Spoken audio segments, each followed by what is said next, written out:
வணக்கம் மக்களே, உங்க செருதன். இப்ப பாத்தீங்கன்னா நம்ம வந்து 500 கன்று வலை தொழிலுக்கு வந்திருந்தோம். அப்ப பாத்தீங்கன்னா ஒரு மீன் கிடைச்சிருக்கு. இந்த மீன் பாத்தீங்கன்னா நம்ம ஏரியால ஒரு வித்தியாசமான பேர் சொல்லுவாங்க. இப்ப உள்ளவங்க, அதாவது நம்ம ரீசனா தொழில் பாக்குறவங்க என்ன சொல்றாங்கன்னா, இந்த காரையை வந்து பொட்டுக்காரன்னு சொல்லுவாங்க. இதுல வந்து புள்ளி புள்ளியா பொட்டு பொட்டா இருக்கனால பொட்டுக்காரன்னு சொல்லுவாங்க. ஆனா இத வந்து நம்ம பழங்கால முறையில, அதாவது நம்ம பெரியவங்க, தாத்தா, அண்ணமார்கள், அப்புறம் வந்து மின்னல்ல இருந்து ஒரு 10-15 வருஷத்துக்கு முன்னாடி தொழில் பார்த்தவங்க என்ன சொல்லுவாங்க பாத்தீங்கன்னா, இதுக்கு வந்து ஓலக்கார அப்படின்னு சொல்லுவாங்க.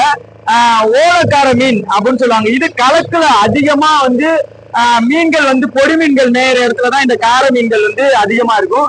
இதோட பேரு கார மீன். ஆனா இதுலயே விதவிதமா இருக்கு. கார மீன் சொன்னாலே களிக்கார, வரிக்கார, புள்ளிக்கார, தேராங்கனிக்கார இப்படின்னு சொல்லிட்டு விதவிதமா இருக்குங்க. ஆனா இப்ப நம்ம வச்சிருக்கிறது வந்து ஓலக்காரன்னு சொல்லுவாங்க. இந்த மீன் வந்து உங்க ஏரியால என்ன